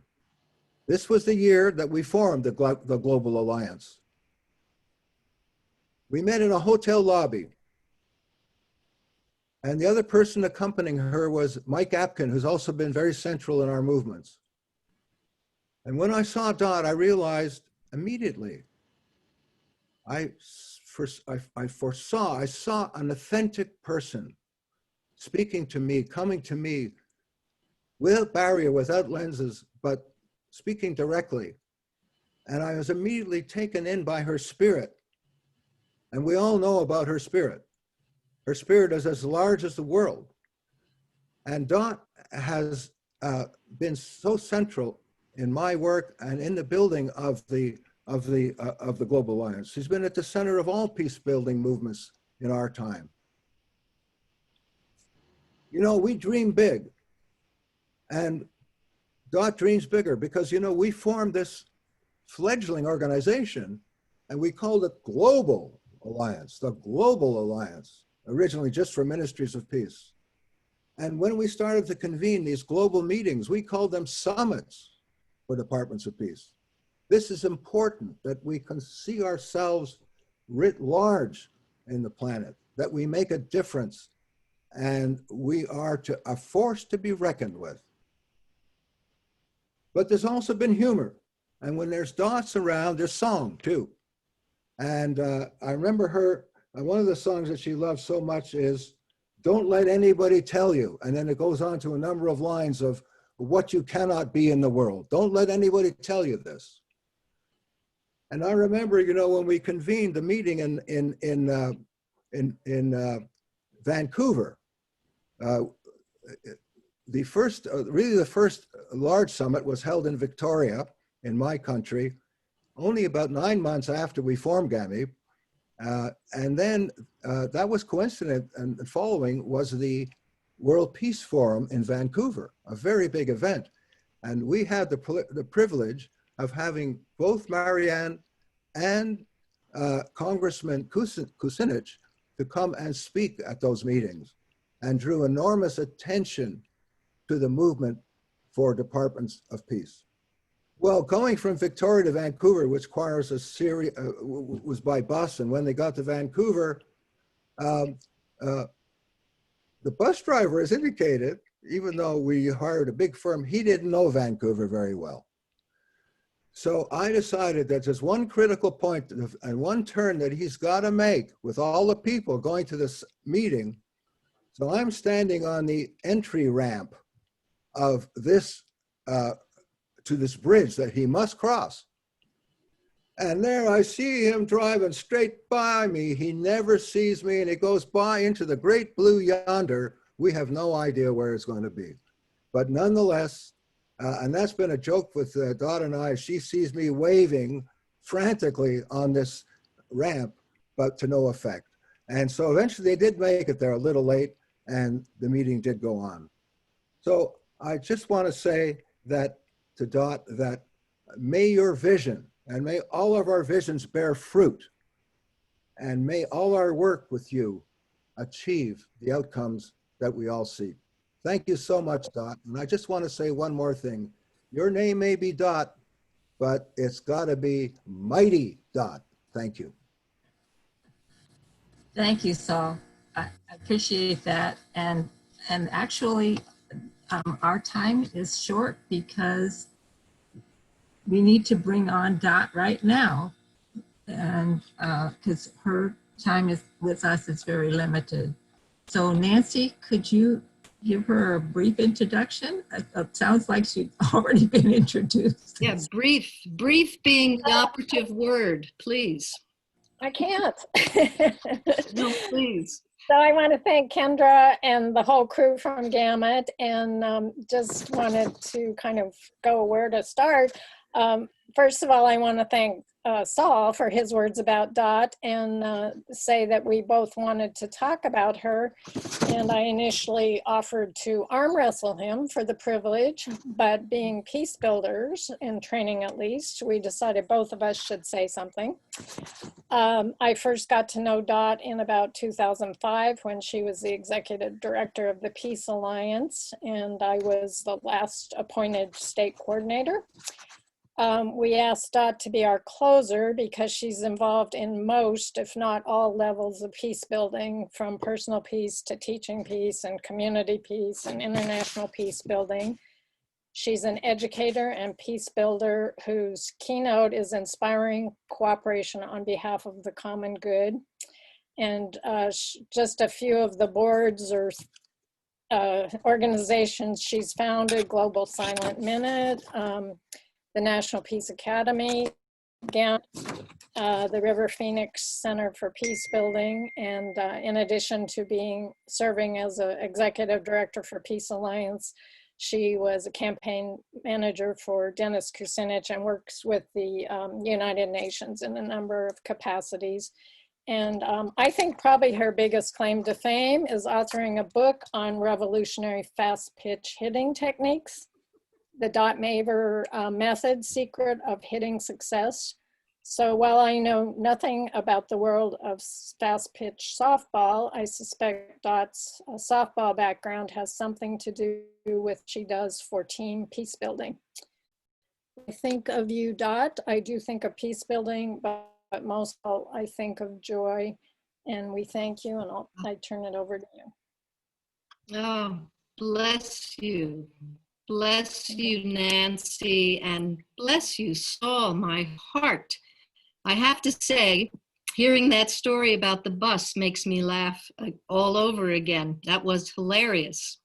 And Ambassador Chowdhury, grateful as always to be in your presence and sharing the stage, so to speak, as we share our thoughts. Now, I have to say that just saying the title of this sharing, What the World Needs Now, Infrastructures for Peace, guess what, Saul? Makes me break into song. What the world needs now is love, sweet love. And on behalf of all of us, I want to express a heartfelt thank you to the Peace Alliance National Department of Peacebuilding Campaign Organizing Committee. Thank you, Ann Creeder, Karen Johnson, Nancy Merritt, Kendra Moan, Deborah Poss, Pat Simon, Geraldine Stapleton, and we met today, Fernando Andrade. So I have to dedicate this to Saul as well as you. How could anyone ever tell you you are anything less than beautiful? How could anyone ever tell you you are less than whole? How could anyone fail to notice that your loving is a miracle? How deeply you're connected to my soul. And that's compliments of Libby Roderick. Thank you, Ambassador Chowdhury. So let me say, it is an absolute joy to be with you today as we honor and acknowledge the work of the Peace Alliance USA and the Global Alliance for Ministries and Infrastructures for Peace, along with the norm-setting work, pioneering work of Ambassador Chowdhury for the culture of peace, and the leadership of former Congressman Dennis Kucinich and Congresswoman Barbara Lee regarding the call for a Department of Peace Building. We continue building on a strong foundation. Now, on this eve of what promises to be the largest global celebration of the International Day of Peace since its inception in 1981. As we reflect on this significant work we have all been privileged to be part of, I too remember the founding of the Peace Alliance in 2004, and Marianne Williamson was instrumental in this founding, and the subsequent meeting in London that Saul described in October 2005, about 40 of us from 12 countries coming together in a parliament building to discover shared purpose and a name. I recall the congressman from Ohio presenting the bill calling for a Department of Peace in the House of Representatives in the United States on July 11th, 2001, just 60 days prior to 9/11. And then he and I met in 2002 at the Peace Summit in Vermont, and he spoke in Sydney, Australia at the Share the Spirit of Peace Summit in March 2003. The rest, as they say, is history. We, all of us, in countries around the world, initiating campaigns for infrastructures for peace, made a promise to ourselves to help institutionalize peace, not in an old systems way, rather in a way that would help move us into a new civilization on the planet. And we are clearly in the midst of an all systems breakdown. Simultaneously, we are in the midst of an all systems breakthrough. And it is this latter approach that calls to the hearts and minds of peace builders as we recognize we don't need to fix the caterpillar. We celebrate the butterfly. In the words of Buckminster Fuller, you never change things by fighting the existing reality. To change something, build a new model that makes the existing model obsolete.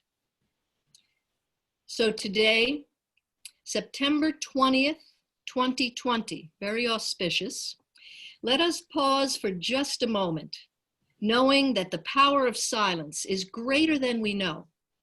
Let's look ahead 20 years.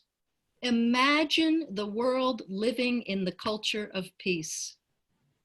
Let us now, just for a few moments, magnetize the seeds of the future as we unite our hearts across distance in silence as action.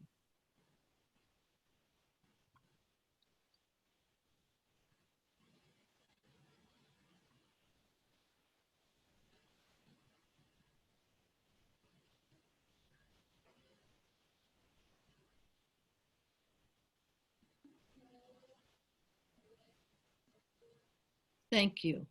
As you heard throughout the day, numerous milestones have been achieved in the USA and around the world regarding peace, peace building, peace institutions, the development of peace infrastructure, and the acceptance and recognition of the principles and values of peace. Peace, living in right relationship with self, others, and all life, not the opposite of war, nor the absence of violence, rather a dynamic unto itself, wherein the basic needs of all life are met, and no one is left behind.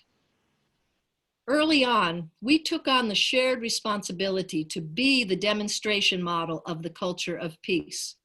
Little did we know, not always easy, yet always essentially joyful, and look at our staying power.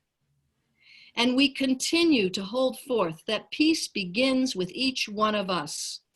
And thank you, Ambassador Chowdhury, for this message so consistently that individual and collective transformation advances the culture of peace. So we are taking a long view, my friends. There is no quick fix to anchoring peace on earth.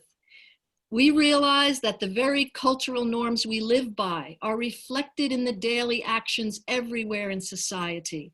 Thus, we continue our call for departments and ministries of peace and infrastructures for peace within the greater context of the culture of peace, knowing that once our cultural norms shift to reflect our essential goodness, our innate value, and serve to call forth our unique contributions on behalf of the common good, we will live in harmony on this planet.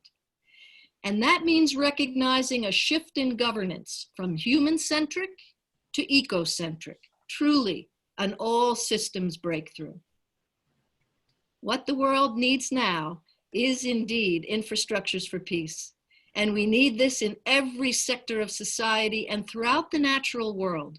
Water protection comes to mind, honoring the needs of Mother Nature, naming Earth as a sentient being with rights, a political infrastructure that is based on cooperation and sharing, and so much more. We're in crisis on this beautiful planet we all call home. And crisis presents us with both danger and opportunity. The danger is doing business as usual. The opportunity is a transformation, real change as solutionaries come together to resolve issues from the perspective of our oneness, our interconnectedness, and meeting all needs. COVID-19 has provided us with both pain and suffering, and a unique opportunity to come together as we realize the truth of our interconnectedness. We face the necessity of governing ourselves aligned with that truth and with life's laws and principles. This is at the heart of our call for infrastructures for peace. Let us keep on keeping on. In closing, we take the words of Dag Hammarskjöld, a great UN co-worker, into our hearts. The pursuit of peace and progress cannot end in a few years in either victory or defeat. The pursuit of peace and progress with its trials and its errors, its successes and its setbacks can never be relaxed and never abandoned. May the spirit of peace be spread abroad in our hearts, through our groups, and throughout the world. So much love. Thank you.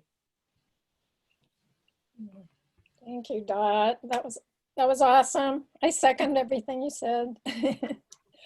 I think we have some questions that Karen's going to present as long as you have a little bit more time. Yes, or do we open it up to everyone? Well, Karen, are you there? Yeah, I'm here. Can you hear me? Yes. Yeah, we have a little bit of time in your section, Dot, and I know that you have to get to another meeting. Okay, but I'd love to go on gallery view, Karen, if possible, and who knows, maybe more than just me to answer. Okay. I can stay for a few minutes. Yeah, yes. Okay, we're going there.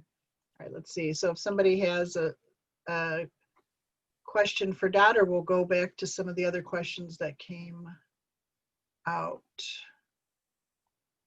All right. We have a question. Saul, are you connected to anyone in the Pugwash movement in Canada? It seems a likely fit.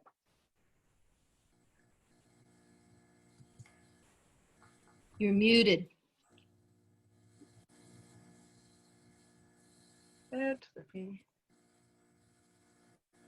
Okay, sorry about that. Now I lost my face as well.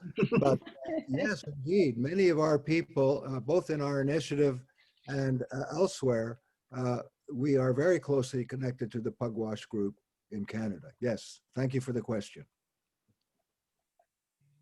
Okay, we have a number of people thanking us.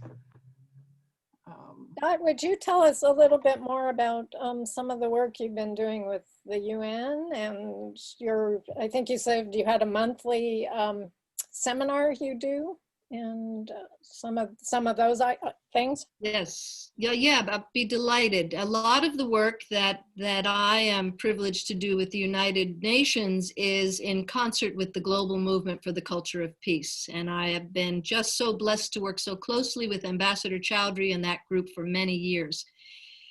Also with the Spiritual Values Caucus at the United Nations, which is another great joy. And on a monthly basis, and actually usually the date falls around the time of the new moon, a group of us hold a meditative focus on the Sustainable Development Goals. So we educate ourselves about a goal, and then we hold a subjective focus as we help to create the energy and the anchoring point, and some would call it thought forms that really help us imagine into and anchor and integrate those wonderful SDGs, all 17 of them, that as far as I'm concerned are a blueprint for the culture of peace.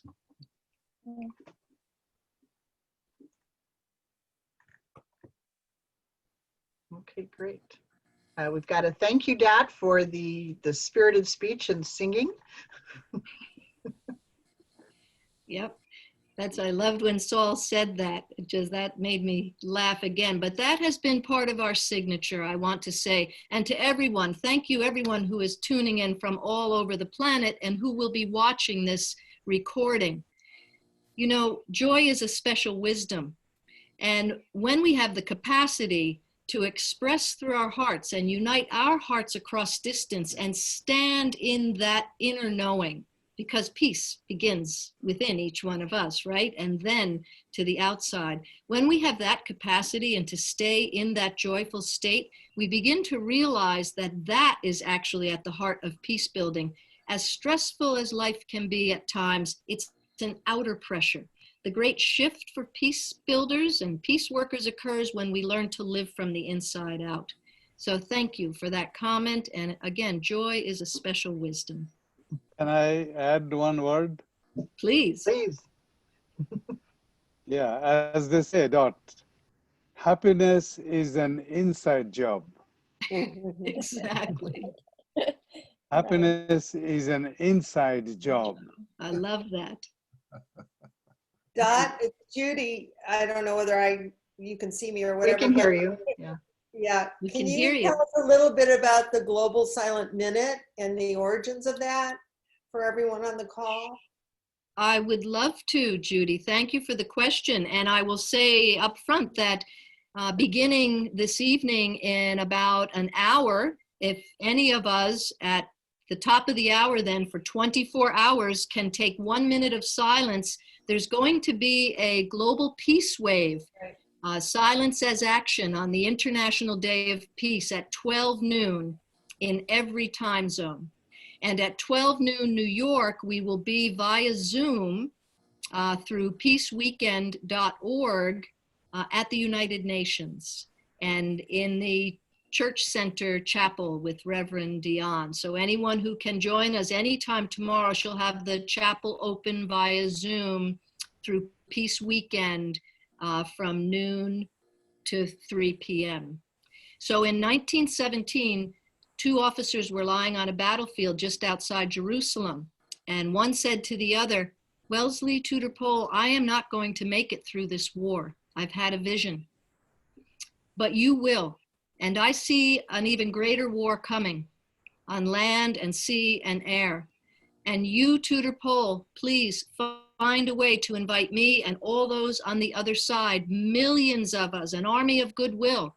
We need to be invited to assist humanity to stop all war and bring peace on earth." And in 1940, 23 years later, because his friend died the next day on the battlefield, it stayed with him. And when London was being bombed in 1940, Tudor Pole went to the BBC and the Big Ben Trust and said, "Let us do a silent minute." And at 9 p.m. every night, Big Ben would chime and BBC would go silent for 1 minute. And British everywhere around the world joined, anchoring intentionally. I mean, 2 concordant thoughts increases the power 7-fold. Imagine 1 million or millions of concordant thoughts. So in 1944, a German officer was being interrogated, and he said, "We didn't know how to counter the secret weapon that the British had. I believe they called it the silent minute." And Tudor Pole would often refer to it then and years later as a spiritual weapon. Silence as action, the power of silence greater than we know. So today, actually it started December 19th, 2019, every day at 9 p.m. GMT, which right now is 5 p.m. on the East Coast in the United States, New York time, we take 1 minute of silence for global cooperation, peace, and freedom. You can learn more about that at globalsilentminute.org or our Facebook page, Global Silent Minute. thank you, Judy, for inviting that. We are in our hearts knowing that this collective focus intentionally through the power of silence is already making a difference. Dot, I don't know if Maggie Corn is on or not, but she just very recently lost her sister, and I don't know how many times she's written me that taking part in the Global Silent Minute has been a huge healing tool for her, and she For Maggie, feels very yes, connected beautiful. to her sister that way. So thank you. Thank you for that. Bless you, Nancy. And I have to say, and I think those of you on the call may agree, I feel RBG, Ruth Bader Ginsburg, as she has withdrawn, she has not withdrawn her focus. And so call her into the silent minute. Yes, yes, for sure. Our son passed earlier this year. But Lean in, Penny. Right in, come in. I just want to mention that our son passed earlier this year, but we're extremely sure that he has joined with others and is beaming love down right now. We're hearing from him frequently, and I know that there is a lot of people there. Oh, Penny, that's so beautiful. Penny and Saul, thank you. Our loved ones, it's part of the essence for me of the phrase, joy is a special wisdom, that we learn to know and live knowing there is no separation, as you're describing so exquisitely, Penny. It doesn't remove the pain or the emotional effect, but that's not where we identify then. We know that we are all together on this journey, both sides of the veil. The veil, in fact, is an illusion. The forms change, but we're with one another always. Thank you for sharing that. Both our names are Joy as well.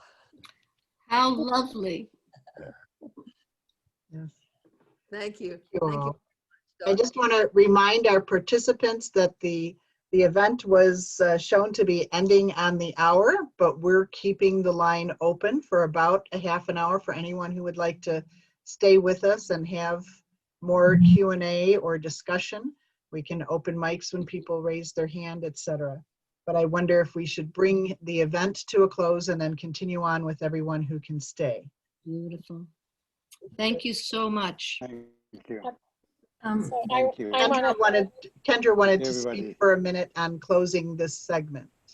Yes. I wanted to thank Dot too, and then I'll go after that. So thank you so much, Dot, for being. I just wanted to thank the GAMIP panel, because I cut you off, and I'm sorry about that, because I so appreciate each of you speaking, and I saw the echoes in so many of the things that our speakers have said. We need to do our peace building locally, community-wide, and then go above our government. We want our governments to take part, but we're going beyond. We're not only building peace locally in our hearts and so on, but we're talking global too. And I just think that's fascinating. And I appreciate so much all of your contributions. And I hope that the GAMIP people can stay on for maybe some question and answers. Yeah, and Kendra, just one more comment then. Alicia, since you and your team in Latin America have come on board with GAMIP, it's part of the resurgence. It makes my heart sing. Bless you. Thank you. And you are invited to the next meeting. GAMIP International Meeting is going to be in Latin America, probably in Colombia next year. Excellent. Depends on CV19, you know, all depends on that. But so you are invited, of course, all the ladies here are on board because they are our colleagues in GAMIP. But we're going to see in Latin America next time. And I then take my opportunity to Guys go for a long walk. thank you very much to Ambassador Chowdhury that I have not have the chance to say hello and thank you. And also to tell him that we can translate the book that he had shown in Spanish, but it's not in Spanish. So we're interested on that for GAMIP Latin America, all right? Thank you. No, you can, the booklet is not there, but Yeah. the UN resolution is in Spanish also. So Yeah, I we can know, send you a link for that. of course. We use it, Of course. but I want to know if that book that you have shown is exercise on that or whatever. It's different. We have, of course, the version in Spanish that we teach to our No, the teachers. same, no change, no Okay, change. It's an Okay. only 20th commemorative edition. okay. Thank you very much, Ambassador. Nice Glad to to see meet you. you Glad to meet you again. again. Ambassador, if you have something on your mind, if you had any closing thoughts that you wanted to offer. No. No? Okay. Those have been presented by Dot so nicely. I join her. Only thing I can say, I echo her. Nice. Beautiful, Thank you beautiful. very much. All right, so we're just gonna, like I said, bring the program to a close. Reminding the participants, we'll send an email out with some more information. We'll have an evaluation survey that we'd really like you to return back to us when we send it to in the next day or so. And if you hadn't considered advocating with your members of Congress yet, that is happening in the next couple of days or a week. We have training calls on the website, and you can contact us and participate in the next couple of days and just give a call for Congress. We've heard a lot of good information that can inspire us on what we can relay to our members of Congress. So if you're inspired to take action, we truly encourage it. And there is also a link on the website to report your action to us. Yes, Nancy, go ahead. Okay, so I just want to say a couple of quick things. I just wanted to say that when I was working on the slideshow, I asked for my 3-year-old grandson to send something peace related. So my granddaughter tried to teach him how to do a peace sign, which he kind of did. And when she wrote back, she said, it turns out building peace is really hard work. And that is so true. So I want to thank everybody, and just to say I wouldn't be a proper organizer if I didn't ask you all to contact your members of Congress, to go on our website and see the list of people we're asking you to contact during the next few days. We have 2 lists. One's called an Amplify list to contact some potential members of Congress to ask them to sign on to the bill. A second is to contact the 37 or however many you can of the current co-sponsors to ask them, to thank them and ask them to sign on again when this will be introduced early next year. And if you have an organization that would like to join our endorsing list, send that information to me, nancy@peacealliance.org. And I just appreciate all of you, and just will reiterate John Lewis, go out and make some good trouble now. Thank you, Nancy. Thank you for everybody, the way you've incorporated how we can live the culture of peace in the beloved community. We've had so much inspiration today, and we invite that with people who would like to stay and ask questions or raise their hand if they'd like to speak. I'll keep the recording going for a little bit unless somebody asks that we stop it.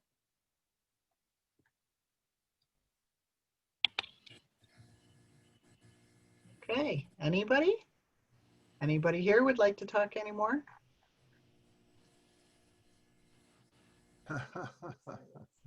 What a rare event for Peacebuilding. Yeah, what's wrong here, you guys? Has it all been said? Well, I'm going to speak up. Bye. And I just want to say how much I appreciate this wonderful event and how much I appreciate you guys on the DOP, Department of Peacebuilding Committee. And you make a huge difference, not only to the country, each state that we interact with, but also to the organization. So I just want to share once again a really heartfelt, and I know from the rest of the board, we've all been, I don't know whether you know it or not, and you can't see me, but we've been texting back and forth, saying, yeah, more of that and more of that, let's do that, and, you know, commenting all day. So I just want you to know that our board has been listening very carefully to everything that's gone on today. And you know, as you know, we love you. And we also know, particularly some of us, how much work something like this is. So big kudos for that and for putting this on. It's been fantastic. I think it's just been beautifully thought out. And thank you very much. And again, those of us in the Canadian Peace Initiative would also thank you again.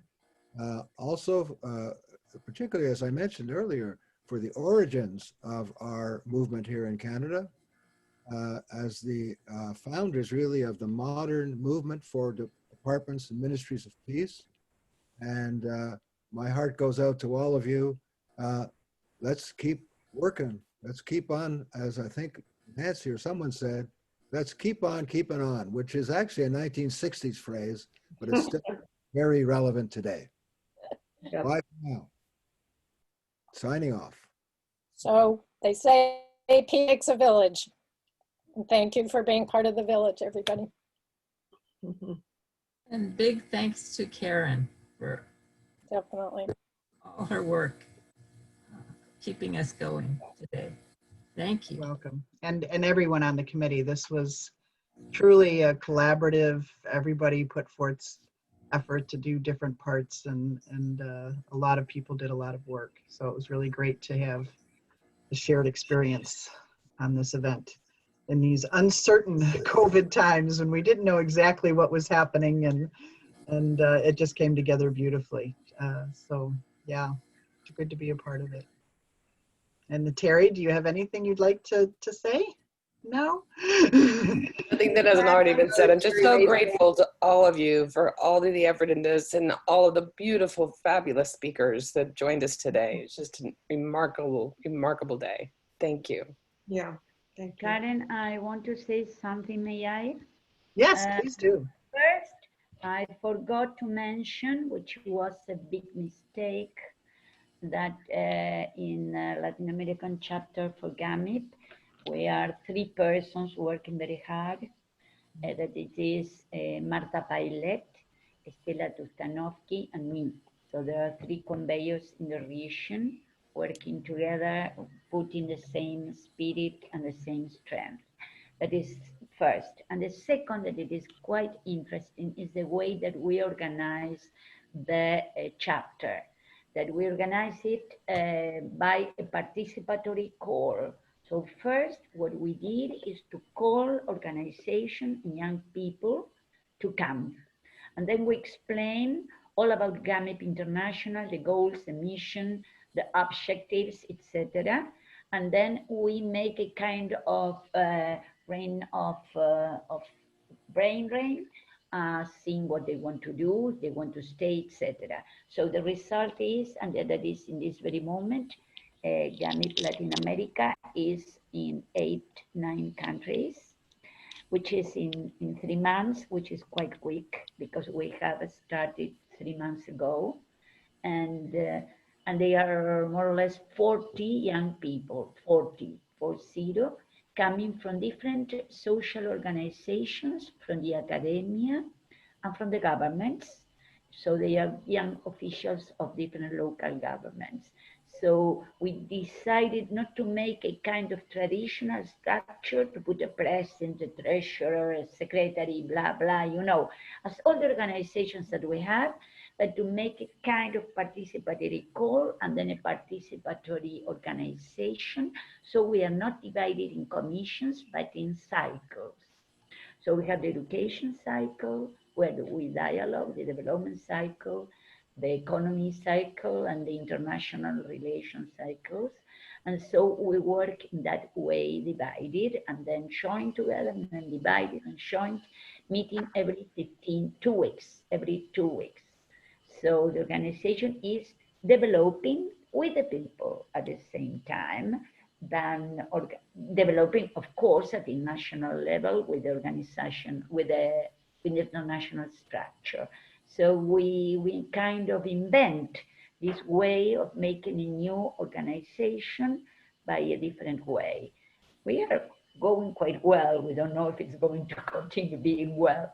That's also, so we are writing the history of this chapter of GAMIP by a participatory core and participatory, how can I say, work altogether. So we are 40 quite well from 9 countries, yes. Thank you. Thank you. I appreciate that. That's one of my first thoughts after joining the campaign is it would be great to have a summit of peace organizations and look for some common ground for us to move things forward with. So we may use that. Thank you.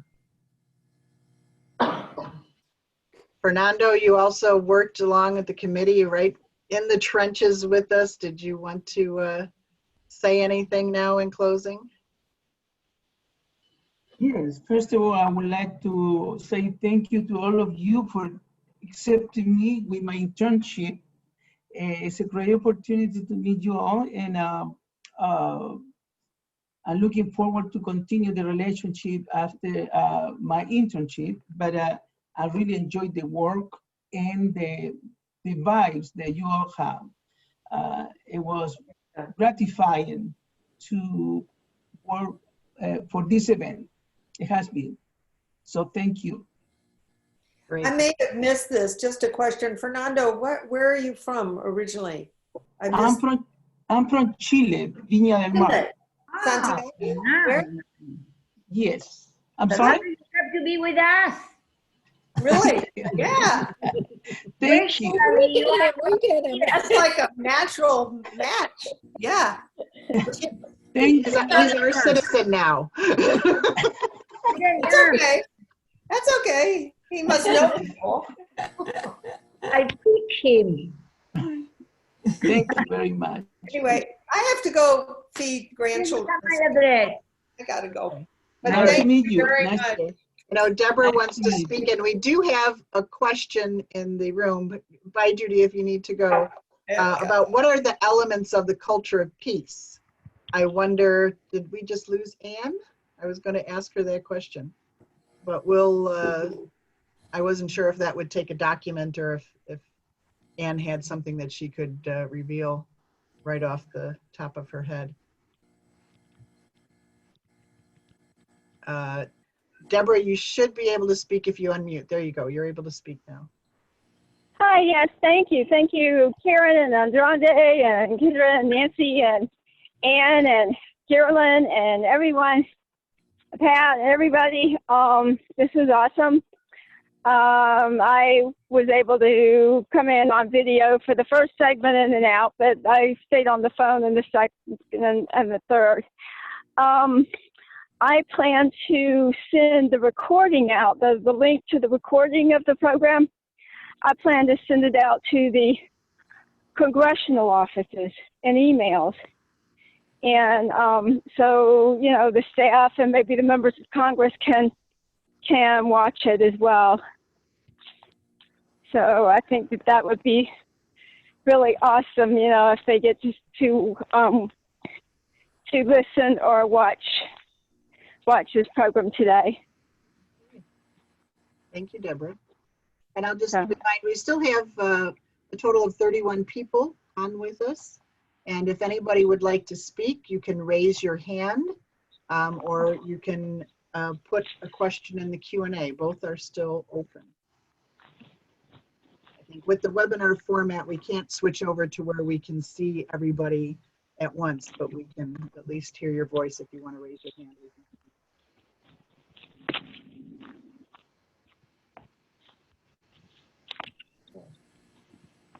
I'll just mention also what I'll send out when we send an email, besides the evaluation survey. We had one request for the closing formula for peace that Azim Khamisa gave us, so we'll transcribe that, include that in the email. And if anybody has Any other requests for information, send them to nancy@peacealliance.org, and we'll make sure we include that for everyone if there's something else we haven't thought of that you might like to see. And if we don't see any questions, we may close the line. Anybody else want to say more?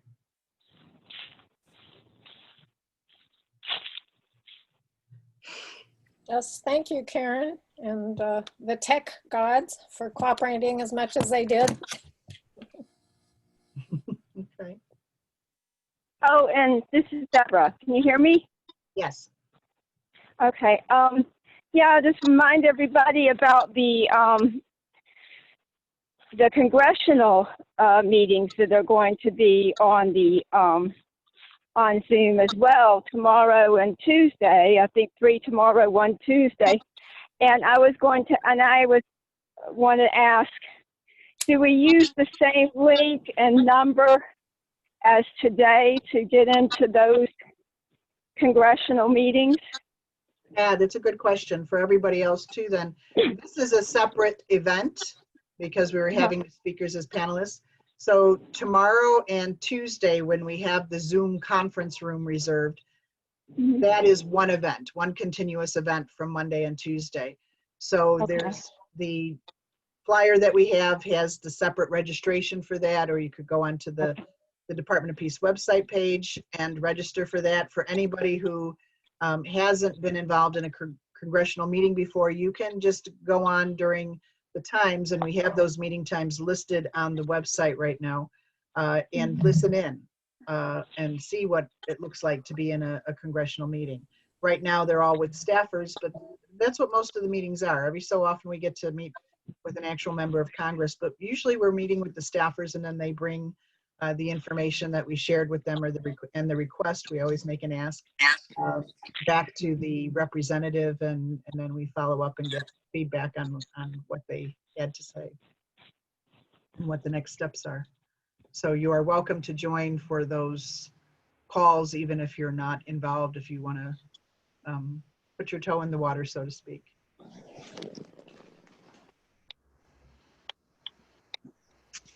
Okay. Maggie has raised her hand.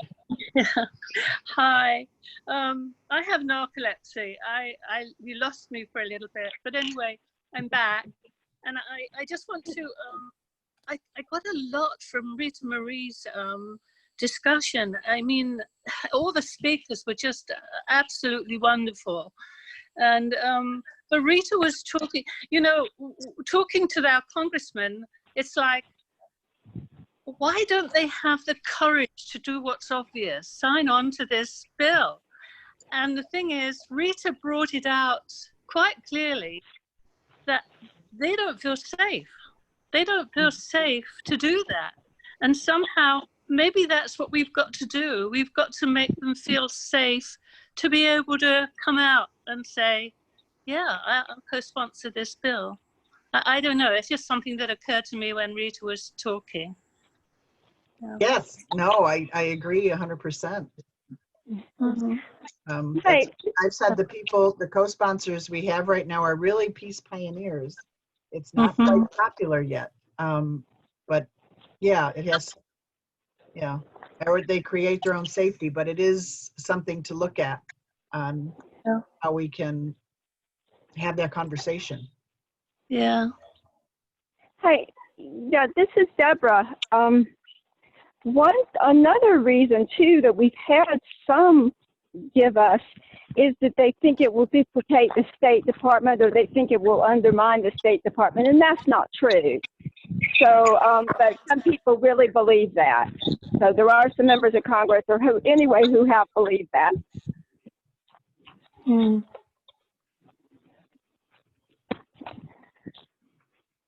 Yeah, and when we have that conversation, we correct it. Bye, Alicia. Thank you so much for staying so long with us. I have to leave. Thank you very much, ladies. It was a pleasure to work with you. So let's see again. Thank you very much. Same here. Thank you. Bye-bye. Bye. Bye-bye, everybody. Bye.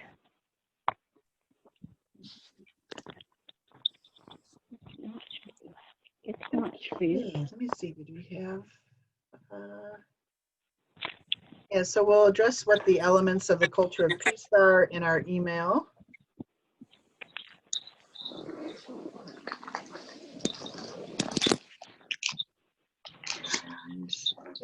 If there's nothing else, we'll do a conclusion to the call. Anyone else want to raise their hand or put any question in the chat box?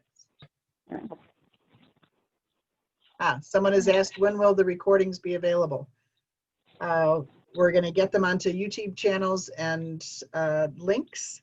We've got a lot going on with the advocacy days in the next 2 days, so I would say before the end of the week and maybe even in just a couple of days, but not in very long amount of time. And we've got your emails from the registration so we can notify you. Okay. Okay, thank you all. Everyone is precious. Good night. Yeah, for sure. Thank you. Thank Good night. Thank you, everybody.